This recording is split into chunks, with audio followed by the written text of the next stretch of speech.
Matur nuwun Dimas, Mbak. Ayo ge. Nggih, ya. Suwe-suwe nunggu adem e. Oh, ora mung adem wis suwe ra nyekeli mic. Aku ya lagi pisan iki. Aku wah jan tobat. Tobate piye le? Corona iki. Wah, elok tenan. Alah bojoku positif. Lah kareng ora ana kegiatan ming kuwi wae. Bojoku positif tenan. Corona iki sing sekolah ora ming anak-anakku. Lah gini, mobilku do sekolah, sertifikat sekolah. Iki ya ayar mesti. Wes, padha kaya kancane nggih, Pak nggih. Ning muga-muga mulai bengi iki terus sesuk akeh job meneh. amin. Ning ya ming ngene iki terus. Kuwi kok job tenan iki acarane sapa? Iki kok kene rungono sik nyawer ya, guys ya. Iki terusane running tag mbok ya monggo sik ning dalem monggo nyawer. Alah. Sik komentar malah akeh lho. Mau pas Bu Dokter ngendika, "Wah, suwi Bu Dokter." Lah ya karang sing ragati kuwi kok ya. Alah. Monggo yang dereng nyawer katuran nyawer ki luwih apik akeh ning ikhlas daripada sithik ning ora ikhlas. Betul. Ya padha wae. Wah, ngawur juga. Piye ngonamu piye kahanan wingi di lockdown ora? Tobat to ngonamu? lockdown kabeh. Sesuk kene supaya sik ngejob kuwi ora batalke gampang. Carane Sing ngejob tok nepor skot sik. di DP Di DPC engko nek yo kono ora batalke. Wah, kuwi wis kelakon. Iki kanca-kanca wis kelakoni. Wis tak DP dhisik. Iki. Heeh. Ning baru jagani polisi. Wah, ini kendel tenan lho iki. Wah, kendel wis. Oke, sip. Lanjutkan. Semangate sip. Sesuk suwe-suwe ning ngene iki ya kuru kabeh lho. Iki ya rung cetha ya. Blas. Mulak-mulak. Aku wani ngejak sak omah. Aku ya wani. Anakku, bojoku, Aku bojoku bocah-bocah tak jak kabeh. Tur ya ming cedak kono to, aku ya ming cebongan rene. Iki mau ngepit dengan ana tuku bensin po ya iso. Wah, tak jak kabeh. Wis, sing penting mangan. Aku wis ngomong karo bojoku, aja pati-pati ngliwet aku. Aja ngliwet. Engko ning kono jagake ya. Corona pertama iki piye? Tanggoku iki gendurenan, Bu nyambel lho. Tanggo kidul kono gendurenan, bojoku nyambel mesti nek segone akeh. Iya. Bol gendurenan apem ki. Ki anake sapa? Bapak anu lagi. Bapak lagi kerja. Ngelatih lambene kaku iki lek anu no. Iki anakku iki. Iki putune. Pak, niki anak kula nyuwun pitulungan, Pak. Napa ke Bapak tegel? Napa sampean tegel, Pak? Mas Tanan. Napa jenenge tegel nyawang anak kula, Mas? Nggih. Kan ngoten to, Mas? Nggih. Sip. Goleke dana Bapak. Ini mending mbokne ning ngono ya bagus. Ning batine dapurmu ya. Kowe ning ngene sik Bapak batik-batik kuwi lek ngono. Mesake nyuwun pitulungan. Pak, nyuwun pitulungan. Kok bablas? Waduh. Ora hasil. Pak nyuwun malah nyuwun pit ya. Ora pitulungan nyuwun pit. Pitundel. Ya ora apa-apa kok. Matur nuwun para pamriksa kabeh sing nonton. Oke. 300-an iki aku ndelok. 300. 700. Ana sik tempel ki malah nonton bareng nganggo HP cilik nonton ning pos rondo ae. Tenan iki. Gone Wahyu mau. HP-ne ming cilik kae lho, nonton wong sak rondo sak pos ki lho. HP-ne cilik. Oh, suarane piye? Ning mergo penggemare Mbak Ante. Ngono iki ora aku dikirimi. Suarane kuwi. Iya kaya kodhok ya. Kodhok ya ngono kuwi. Kodhok ngono ki to. Kodhok iki meneng-meneng, Om. Iki jenenge wong ya jenenge bobosuan karo wong seni. Iki ora arep ngungkap apa-apa ya ming critane seniman ngaten, Pak. Seniman, lucu-lucu piye, Dok? Kodhok iki lho. Kodhok iki sing ngendang jaipong iki. Iya, aku ngerti. Heeh. Iki kan jenenge seniman. Heeh. Duwe bojo wong seniman iki kudu tabah imane. Kudu tabah no. Kudu kuat. Tatang ngadepi kahanan kaya ngene. Gojek ya sing sembodo. Wah iki mau. Piye? Kelakon. Iki engko mulih padu kok. Perkara hembody. Saiki ngopo? Pengendang jaibong kok dadak nggawe hembody. Sakon sapa? Iki ora ana hukum. Ora ana hukume jaman biyen simbah-simbah biyen kok ana hembody. Enggak ada hembody. Nganggo teluh gedang paling mingan. Nah. Ya. Bar iki padu. Ning piye bojomu piye saploke corona tambah kreatif ora? Kreatif. Wah nek bojoku kreatif. Wah, bojoku yo langsung sowan simbah. Simbah anu paling Werkudara. Wah, apa? Ndara Gatotkaca. Ngapa? Sowan sapa? Sowan simbah Semar karo Bagong. Ning Padepokan Karangtumaritis. Ngapa? Lah ya Semar ki ning Karangtumaritis Karang Kadempel. Kuwi ning kono ki ngapa? Lah ya kena sowan Eyang Semar karo Bagong. Ning nggone Eyang Semar karo Eyang Bagong. Heeh. Ya gatekke. Semar jalan Kaliurang kae to. Bodho bojoku yo. Wis, saiki entek kok. Ana ndi mang? Anu Semar sing tengene Semar. Loh, sowan angger bali kok nggawa duit ngono. Bali kok nggo duit ngopo bisa iki? Entek-entekan. Bodho wae. Bojoku pinter golek duit pisan. Pinter golek duit. Ah kene. Mbok dikaryake. Ngopo ya mal pinter golek duit iki tak delekke ning ndi ketemu ya.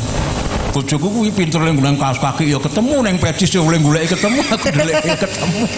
Ora kok dikaryake. Dimodali bojomu buka toko.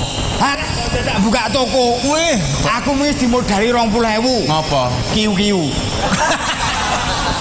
Buka toko kanggo linggis. Waduh kuwi. Wis kiu-kiu. Tetep dilengke lho, guys iki sing ning dalem ingkang mirsani monggo peduli budaya. Nggih. Kanca-kanca seniman sik ora mirsani ya ning dalem ora melu kene ya kae mirsani ya nyumbang. Nyawel. Iki rencana guys, acara ngene iki seminggu pisan. Seneng aku. Iya kuwi. Seneng sumpah seneng Om. Tenan. Wis bosok ora takon ngliwet. Engko pindahin. Sleman ki potensi rumah makan kuliner luar biasa lho. Kuliner ning kene. Kuliner Sleman ki piye? Kene iki anyar terus kulon kono kuwi ya ana rasa disebutke. Kulon kono meneh ya ana. Nek saben malam Minggu saben rumah makan apa warung-warung ini kuliner gelem apa nampung buka ngene iki tambah laris.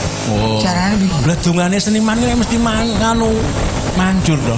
Wah, apa? Ya nek ora ya tambah sengsara. Awi ndonga dhewe karuan mandi ya. Niki sekali lagi saya ucapkan kepada Mas Alfian Burhan wis sebagai apa jenenge ujung tombake kanca-kanca wis lan mengerti. Ngene iki nganu Om.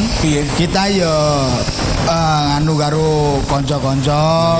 Wis karo kanca-kanca ki ya men ora lali carane nabuk.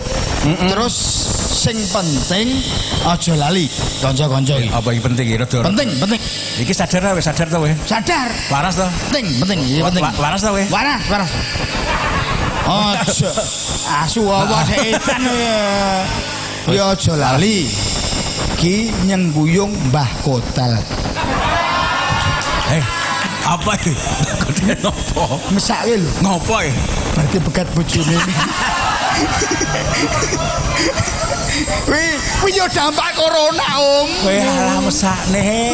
Wih yo dampak corona. Mulane ndek bojo seniman ki kudu sing ati-ati.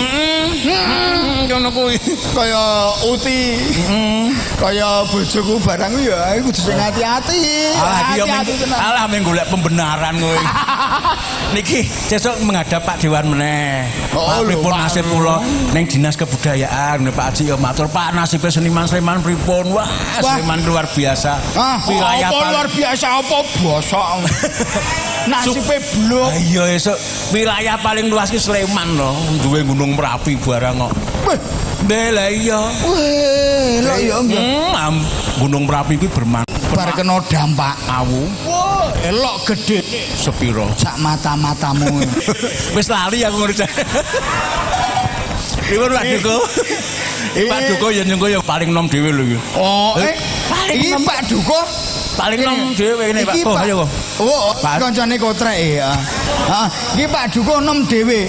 Ning ya paling wedi dhewe. Apa? Aduh kok ngendi-ngendi do ndek bojo enom iki ora wani. Enom dhewe. Ora wani ndek bojo enom nyapa. Kula golek sing wis pengalaman wae. Oh berarti golek rondo. Pun duwe kula pun duwe Mas. Pengestune mungkin dereng bareng Ah iki ku ya padha-padha mulih padu iki. Aja sing ngono nek paduku ki tertib.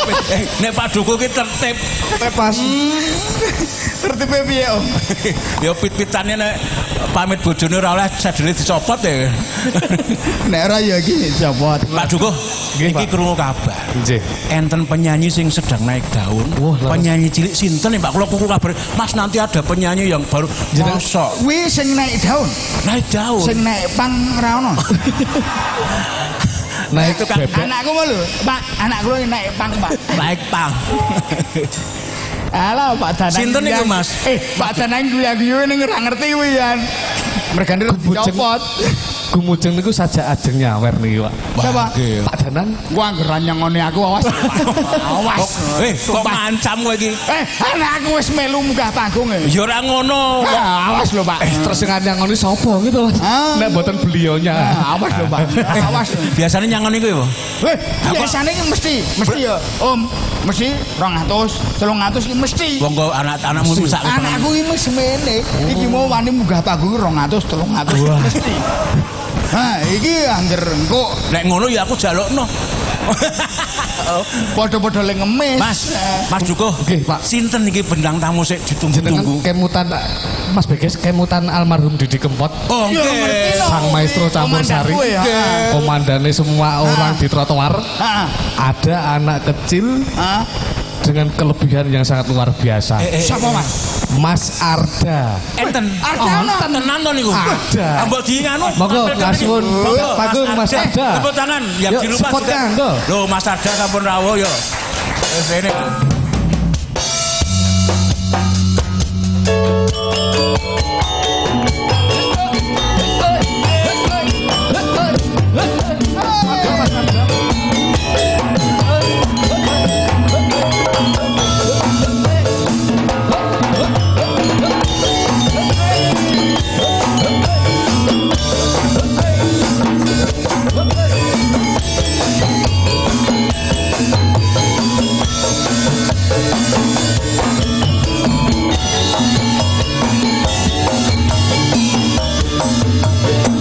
Terima kasih Mas Arda. Kasih jalan, kasih jalan. Kasih jalan, kasih jalan.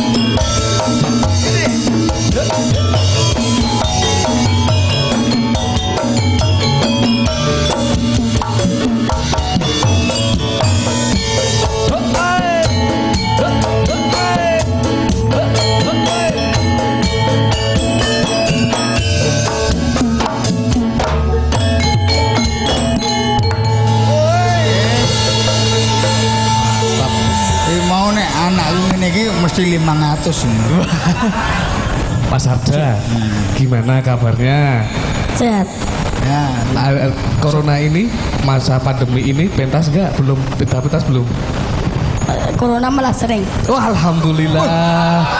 kok iki bisa. Wong sing ngene kowe mucar kok wis sering nyapa. Kadang-kadang tok. Kadang-kadang. Kadang-kadang Besok kalau pentas Mas Beskis diajak Mas Biski. Ajak Mas Biski. Ini Mas Biski putrane Pak Rabie. Cocok. Cocok. Siap gitu. Ya, karena esok duet sama saya. Iya, bikin YouTube berdua. Oh, Tahu, Mas? duet sama saya. Lagune pokoknya tentang Pak Rabie. Iya. Sing wedi karo bojone. Wedi karo bojone ya. Apa? Larang-larang dasmu. Belas ya Dik ya kene iki ora ono jenenge larang ora ono ya Dik ya. Mengko niku Pak Danang iki piye Pak? Sumpah lho Pak. 5 sasi lho Pak. Ekonomi lemah iki Mas. Ekonomi 5 sasi blangkonku nganggur asing magedani Pak. terus lelang blangkon judulnya. Mbok menawar ngedani blangkon barang. Mas Arda nyanyi layang. Adik Arda mau nyanyi apa? Layang kangen dulu nggih. Nggih, saya enggak. Oke, layang kangen dulu. Iki anakku ngefan iki mau sing. Wah, nanti foto bareng pokoknya ya Mas Arda. Wes. Udah foto? Siap. Yuk. Cok ditemenin Mas Agung Jondel Oh, nah. dari Lare Jawi juga. Monggo supportnya Cok. Iya adikku ini. Nggih, Mas Agung Jondel. Agung Jodel Le Agung. Nah, ini ada musisinya almarhum Didi Kempot, monggo Mas. Oh, iya adikku. Nah, dampingi Mas Arda ben dikancani. Padha tunggal mbah. Wah, ini ada adik nih. Anaknya sopo iki? Anakku kok. Oh. Mesti sakon mbokne wong edan. Aja golek saweran wis. Iya. Golek sangu waduh. Anu Pak Danang niku anakku lho, Pak. Ya, niku lho, tolong dipikirke lho, Pak. Monggo Mas Agung, sepot. Kene, Gong. Ki adikku Yan, Mas. Ki monggo Mas Agung. adikku padha Mbah Kakung, beda Mbah Putri. Iya. Ki adikku Yan. Nih. Ngopo Mas iki Mas? Iya. Oh ya. Ndagel ya ora apa-apa kok. Ojo ndak kowe ora ngono ngomong tapen. Lagune apa dah? Duit trio iki ya. Iya, layang apa? Layang Trio Corona. Ya. Podo-podo rantipun dapatan. Ya. Layang Mas Catur kangen. Yuk, Catur Enterprise.